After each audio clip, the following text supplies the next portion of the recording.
दोस्तों नमस्कार। हरियाणा के भिवानी जिले में 11 अगस्त 2025 को मनीषा नाम की एक लड़की जब नर्सिंग कॉलेज में एडमिशन की पूछताछ करने के लिए निकलती है, वो अपने घर वापस नहीं पहुंचती है।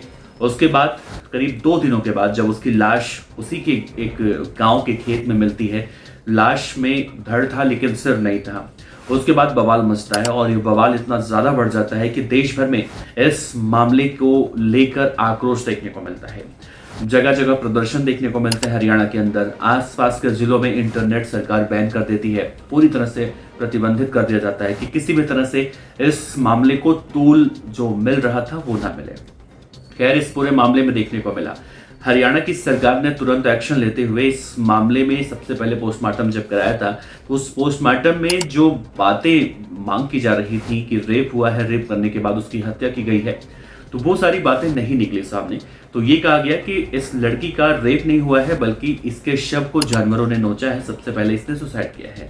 हालांकि परिवार के लोग ये बात नहीं माने और उन्होंने दोबारा कहीं पोस्टमार्टम कराने की मांग की। उसके बाद रोहतक पीजीआई में फिर से पोस्टमार्टम कराया गया।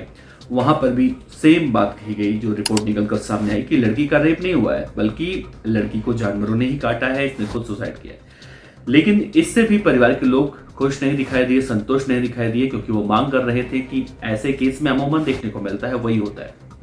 उसके बाद लोग ये मांग करने लगे कि 2 बातें अगर सरकार उनकी मानती है तो वो अंतिम संस्कार करेंगे, नहीं तो नहीं करेंगे। पहली मांग थी कि इसका दिल्ली के एम्स अस्पताल में पोस्टमार्टम कराया जाए और दूसरा मनीषा हत्याकांड की जांच हरियाणा पुलिस से ना करा के सीबीआई से कराया जाए। तत्कालीन या कहें मौजूदा रूप से हरियाणा के मुख्यमंत्री नायब सिंह सैनी ने इन दोनों मांग को माना और दिल्ली के एम्स अस्पताल शव को भेजा गया। वहां पर भी पोस्टमार्टम हुआ, लेकिन वहां पर भी वही बातें निकलकर सामने आई जो और 2 जगहों से पोस्टमार्टम के बाद रिपोर्ट निकलकर सामने आई थी। दूसरी मांग थी सीबीआई से जांच कराने की, वो मांग भी अब मांग ली गई है। आप देखिए, इस पूरे मामले में केंद्रीय मंत्री और हरियाणा के पूर्व मुख्यमंत्री मनोहर लाल खट्टर ने भी साफ तौर से कहा है कि विपक्ष इस पूरे मामले को लेकर राजनीति कर रहा है, लेकिन इस पूरे मामले में जब परिणाम निकलकर सामने आएगा, जांच के बाद रिपोर्ट निकलकर सामने आएगी, तो वो जो कल्प्रिट होता है वो लोकल ही होगा। लेकिन खट्टर साहब ने यह भी कहा है कि आरोपी जो कोई भी हो, चाहे वो बीजेपी से हो, कांग्रेस से हो या फिर कोई भी हो, वो बचेगा नहीं। इतना जघन्य अपराध करने के बाद कोई भी आरोपी नहीं बचेगा। इस पूरे मामले की जांच सीबीआई को सौंपी गई है।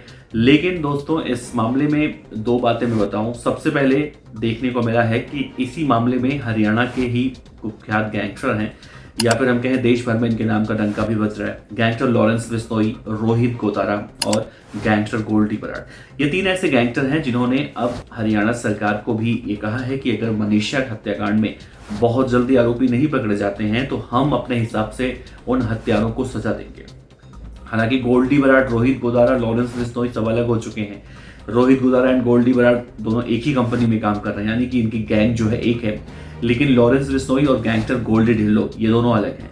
दोनों अपने अपने तरीके से इस केस में कूद कर जान से मारने की धमकी आरोपियों को दे रही हैं। अब सबसे बड़ा सवाल ये उठता है कि लॉरेंस बिश्नोई आखिर जो गुजरात की जेल में बैठा हुआ है, अब इस पूरे मामले में बदले की बात कर रहा है। क्या लॉरेंस बिश्नोई के डर से सरकार, मतलब एक गैंगस्टर के जिरह पर, गैंगस्टर के आग्रह पर, गैंगस्टर की धमकी के बाद सरकार चुकी है? यही सारी बातें हैं। तो ऐसी संभावनाएं बहुत कम है, क्योंकि गैंगस्टर अब इतने ज्यादा बेखौफ हो चुके हैं कि वो सरकार को भी नसीहत देने लगे हैं। और यही सबसे बड़ी वजह है कि गैंगस्टर हर मुद्दों पर अब खुलकर राय रखते दिखाई दे रहे हैं।